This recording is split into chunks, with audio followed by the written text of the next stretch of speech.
You couldn't understand it. You grew up quite differently. There was the world of the suburbs, of the railways, of the slums and tenements. Dirt, hunger, overcrowding, the degradation of the worker as a human being, the degradation of women. And there was the world of the mother's darlings, of smart students and rich merchants' sons. The world of impunity, of brazen, insolent vice. Of rich men laughing or shrugging off the tears of the poor, the robbed, the insulted, the seduced. The reign of parasites, whose only distinction was that they never troubled themselves about anything, never gave anything to the world, and left nothing behind them. But for us life was a campaign. We moved mountains for those we loved, and if we brought them nothing but sorrow, they did not hold it against us because in the end we suffered more than they did. But before I go on, I ought to tell you something. This is the point. You've got to leave varykino, don't put it off if you value your life. They are closing in on me, and whatever happens to me will involve you. You are implicated already by the very fact of talking to me now. And apart from everything else, there are a lot of wolves around here. I had to shoot my way out of the shutma the other night. So it was you shooting? Yes. Of course, you heard me. I was on my way to another hideout, but before I got there I saw by various signs that it had been discovered. The people who were there having probably been shot. I won't stay long with you.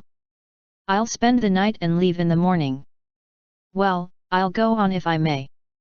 Of course, it wasn't only in Moscow or in Russia that there existed these elegant Tverskaya Yamskaya streets with young rakes in fancy hats and spats rushing about with their girls in cabs. That street, the nightlife of the street, the nightlife of the past century, and the race horses and the rakes, existed in every city in the world. But what gave unity to the 19th century, what set it apart as one historical period? It was the birth of socialist thought. Revolutions, young men dying on the barricades, writers racking their brains in an effort to curb the brute insolence of money, to save the human dignity of the poor. Marxism arose, it uncovered the root of the evil and it offered the remedy, it became the great force of the century. And the elegant streets of the age were all that, as well as the dirt and the heroism, the vice and the slums, and the proclamations and the barricades. You can't think how lovely she was as a child, a schoolgirl. You have no idea. She had a school friend who lived in a tenement next door to us. Most of the tenants were railway workers on the Brest line. It was called the Brest line in those days, it's been renamed several times since. My father, he's a member of the Yurii Revolutionary Court now, he was a track overseer. I used to go to that house and see her there. She was still a child, but even then, the alertness, the watchfulness, the restlessness of those days, it was all there, you could read it all in her face, her eyes. All the themes of the century, all the tears and the insults and the hopes. The whole accumulation of resentment and pride were written in her face and bearing, which expressed both girlish shyness and self-assured grace. She was a living indictment of the age. This is something, isn't it? It's predestination. Something nature endowed her with, something to which she had a birthright. How well you speak of her.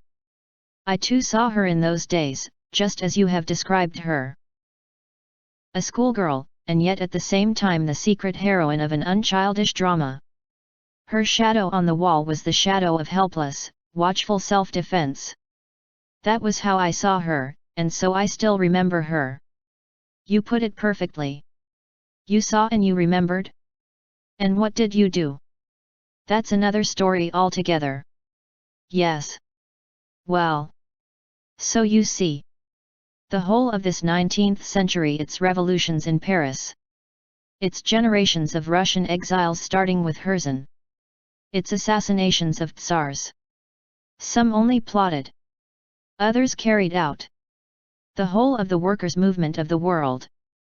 The whole of Marxism in the parliaments and universities of Europe. The whole of this new system of ideas with its newness. The swiftness of its conclusion.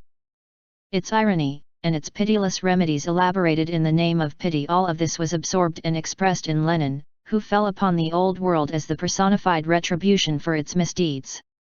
And side by side with him there arose before the eyes of the world the vast figure of Russia bursting into flames like a light of redemption for all the sorrows and misfortunes of mankind.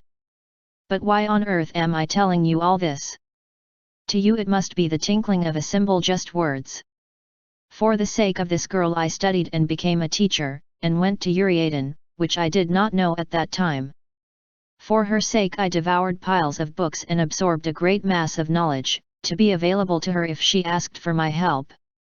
To win her back after 3 years of marriage. I went to war. And when the war was over and I returned from captivity, I took advantage of having been listed as dead, and under an assumed name plunged headlong into the revolution. To pay back in full all the wrongs that she had suffered. To wash her mind clean of those memories, so that it should not be possible to return to the past, so that there should be no more Tverskaya Yamskayas. And all the time she, and my daughter, were next door, they were here. What an effort it cost me to resist the longing to rush to them, to see them. But I wanted to finish my life's work first. Oh, what wouldn't I give now for one look at them? When she came in it was as if the window flew open and the room filled with air and light. I know how much you loved her. But forgive me, have you any idea of her love for you? Sorry. What was that you said? I asked you, had you any idea of how much she loved you more than anyone in the world? What makes you say that? Because she told me so herself. She said that? To you? Yes. Forgive me, I realize it's an impossible thing to ask, but if it isn't hopelessly indiscreet, if you can, will you tell me exactly what it was she said to you? Gladly. She said that you were the embodiment of what a human being should be. A man whose equal she had never met. That you were unique in your genuineness, and that if she could go back to the home she had shared with you she would crawl to it on her knees from the end of the earth. Forgive me, but if it isn't intruding on something too intimate, can you remember the circumstances in which she said this? She had been doing this room and she went outside to shake the carpet. Sorry, which carpet? There are 2. That one, the larger one. It would have been too heavy for her. Did you help her? Yes. Each of you held one end, and she leaned far back throwing up her arms high as on a swing and turning away her face from the blowing dust and squinted her eyes and laughed. Isn't that how it was? How well I know her ways.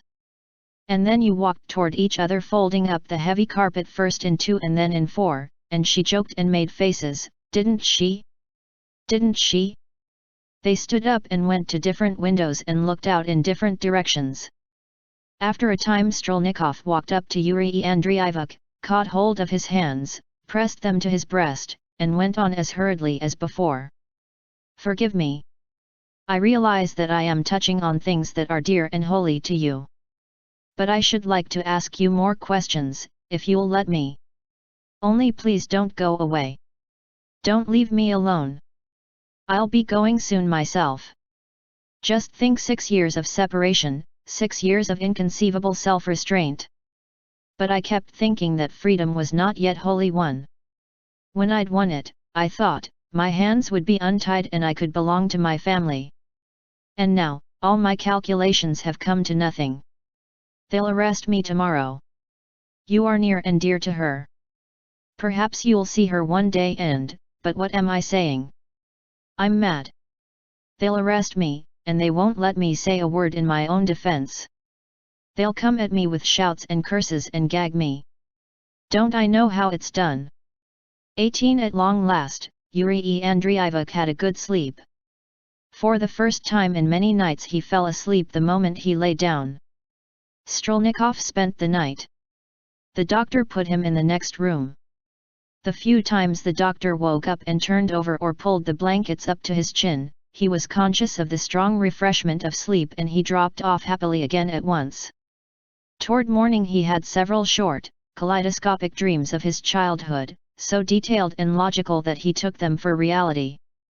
He dreamed, for instance, that his mother's watercolor showing a place on the Italian Riviera suddenly dropped from the wall, and he was aroused by a sound of breaking glass.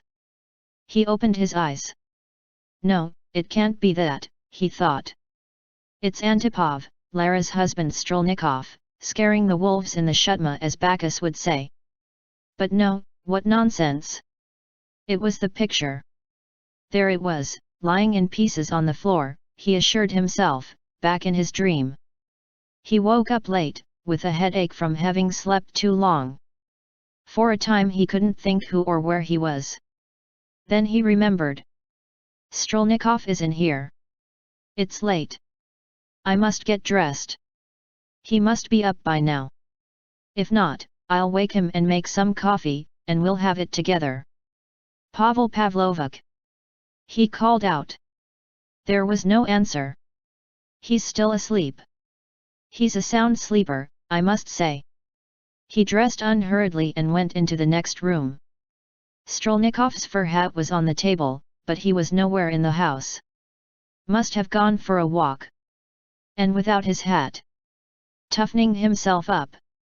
I ought to be getting out of varykino today, but it's too late now. Again I've overslept, it's the same thing every day. He lit the kitchen range, picked up a bucket, and started toward the well. A few yards from the door, Strelnikov lay across the path with his head in a snowdrift. He had shot himself. The snow was a red lump under his left temple where he had bled. Drops of spurting blood that had mixed with the snow formed red beads that looked like rowan berries.